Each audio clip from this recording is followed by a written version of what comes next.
Great മീഡിയാസിലേക്ക് സ്വാഗതം.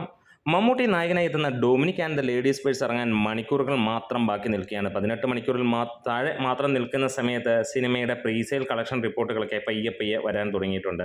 Cinema നമ്മൾ പ്രതീക്ഷിച്ച രീതിയിൽ തന്നെ മുന്നോട്ട് പോകുന്നു. വലിയ കൊട്ടിഘോഷങ്ങളോ കാര്യങ്ങളോ ഒന്നുമില്ലാതെ, ഹൈപ്പോ ഒന്നുമില്ലാതെ പോകുന്ന ഒരു കുഞ്ഞൻ സിനിമയായി പോരുന്നു. എന്തിന് പ്രസ് മീറ്റ് പോലും വളരെ വിരളം എന്ന് തന്നെ പറയാം.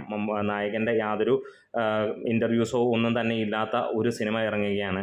അതെ, ഇവിടെ സിനിമ 853ഓളം ഷോകളാണ് ഇതുവരെ ട്രാക്ക് ചെയ്യപ്പെട്ടിരിക്കുന്നത്. 24,000-ന് മുകളിലുള്ള ആളുകൾ കണ്ടു എന്ന് പറയുന്നു. കഴിഞ്ഞ 24 മണിക്കൂറിനുള്ളിൽ നമുക്ക് കാണാൻ കഴിഞ്ഞു 8,000-ന് മുകളിൽ ബുക്ക് മൈ ഷോയിലൂടെ മാത്രം ടിക്കറ്റുകൾ വിറ്റുപോകുന്നു. അതേപോലെ തന്നെ ഗ്രോസ് കേരള വന്നിരിക്കുന്നത് 40 ലക്ഷം രൂപയോളാണ്. ഒരു മമ്മൂട്ടി സിനിമയ്ക്ക് നമ്മൾ പ്രതീക്ഷിക്കുന്ന അത്ര ഗ്രോസും കാര്യങ്ങളും ഒന്നും സിനിമയ്ക്ക് വന്നിട്ടില്ല എന്നുള്ളതാണ്. പക്ഷേ സിനിമയുടെ ഇതുവരെയുള്ള ഹൈപ്പും കാര്യങ്ങളുമൊക്കെ വെച്ച് നോക്കുമ്പോൾ ഇത് അത്യാവശ്യം നല്ല ലെവലിലുള്ള ഒരു കാര്യമാണ്. അതായത് അത്യാവശ്യം നല്ല ലെവലിലുള്ള പ്രൊമോഷനും കാര്യങ്ങളുമൊക്കെ ഉണ്ടായിരുന്നെങ്കിൽ തീർച്ചയായും 1 കോടിക്ക് മുകളിൽ കേരള കളക്ഷൻ തന്നെ അല്ലെങ്കിൽ പ്രീസെയിൽ തന്നെ വന്നേനേയും എന്നുള്ളതിന് സംശയങ്ങളുമില്ല.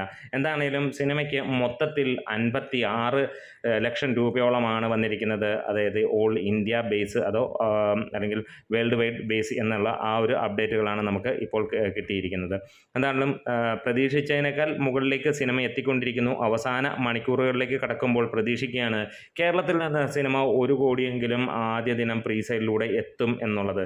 പക്ഷേ ഇവിടെ ഹൈപ്പില്ല എന്നുള്ള ഒരൊറ്റ കാരണം കൊണ്ട് ഇങ്ങനെ ഒരു സിനിമ ഇറങ്ങുന്നത് ഒരുപാട് പേര് അറിഞ്ഞിട്ടില്ല എന്നൊരു കാര്യം നമുക്ക് ഉറപ്പിക്കാം. എന്തിന് ആരാധകർ പോലും പലരും അറിഞ്ഞിട്ടുണ്ടാവുകയില്ല എന്നും നമുക്കറിയാം. സോഷ്യൽ മീഡിയ നോക്കുന്നവരും അങ്ങനെയുള്ളവരും തന്നെയാണ് കൂടുതലായിട്ട് അറിയുന്നത്. ഇവിടെ മമ്മൂട്ടി മോഹൻലാൽ ക്ലാഷ് റിലീസ് ഉണ്ടെന്ന് പറഞ്ഞ സിനിമകൾ രണ്ടിൻ്റെയും അവസ്ഥ ഇത് തന്നെയാണ്. ഇതുവരെ തുടരുമെന്ന സിനിമയുടെ യാതൊരു അപ്ഡേറ്റുമില്ല. 30-നുണ്ടോ ഇനി മാറ്റി വെച്ചോ എന്നുള്ളത് പോലും ഒഫീഷ്യലായിട്ട് കൺഫേമും ആയിട്ടില്ല. എല്ലാം ഡൊമിനിക്കിൻ്റെ വിജയത്തിനെ അനുബന്ധപ്പെട്ട് തന്നെ ഇരിക്കും അതിൻ്റെയും റിലീസ് എന്നുള്ളതാണ് ഇപ്പോൾ അറിയാനുള്ളത്. ഡൊമിനിക് ഇത്തിരി മോശമാണെങ്കിൽ 30-ാം തീയതി ആ സിനിമ ഇറങ്ങും. അതല്ല ഡൊമിനിക് കത്തുകയാണെങ്കിൽ നല്ല ലെവലിൽ ആ സിനിമ മാറ്റിവെക്കും എന്നുള്ളതാണ് ഇപ്പോൾ ലഭ്യമായത്. പല കാരണങ്ങൾ പറയുന്നുണ്ടെങ്കിലും ഈ 2 സിനിമകളും എന്തുകൊണ്ട് ഹൈപ്പില്ലാതെ വന്നു? ഇനി നമുക്ക് ഡൊമിനിക്കിൻ്റെ കാര്യങ്ങളിലേക്ക് മാത്രം ചിന്തിക്കുകയാണെങ്കിൽ സിനിമ നല്ല പ്രതീക്ഷയാണ്. കാരണം മമ്മൂട്ടി കമ്പനിയാണ് സിനിമ ചെയ്യുന്നത്. ഗൗതം വാസുദേവമേനോൻ്റെ കോൺഫിഡൻസും ആ ലെവലിൽ തന്നെയാണ്. ചെറിയ സിനിമ എന്നുള്ളത് തന്നെയാണ് എല്ലാവരോടും അല്ലെങ്കിൽ അവർ തന്നെ ഇതിനെ എത്തിച്ചിരിക്കുന്നതും. എന്തായാലും കൂടുതൽ അപ്ഡേറ്റുകൾക്ക് വേണ്ടി നമുക്ക് കാത്തിരിക്കാം.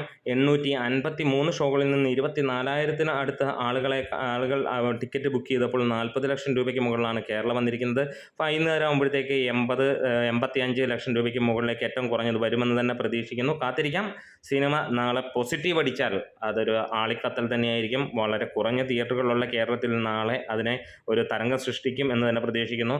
അതേപോലെ തന്നെ ബുക്ക് മൈ ഷോ ചുവക്കുന്നില്ല എന്നുള്ളത് തന്നെയാണ് നമുക്ക് എടുത്തു പറയാനുള്ളത്. പല സ്ഥലങ്ങളിലും റെഡ് അലേർട്ടൊക്കെ വന്നിട്ടുണ്ട്. എന്നിരുന്നാൽ പോലും ഒട്ടുമിക്ക സ്ഥലങ്ങളിലും ഗ്രീൻ തന്നെ കത്തിക്കിടക്കുന്നു. അതായത് വളരെ കുറഞ്ഞ സ്ഥലങ്ങളിൽ മാത്രമാണ് നമുക്ക് ഓറഞ്ച് അല്ലെങ്കിൽ റെഡ് അല്ലെങ്കിൽ ഹൗസ്ഫുള്ളൊക്കെ കാണാൻ കഴിയുന്നത്. കാത്തിരിക്കാം. കൂടുതൽ അപ്ഡേറ്റുകളും കാര്യങ്ങളുമായിട്ടൊക്കെ അടുത്ത വീഡിയോയിൽ വരാം. Great medias.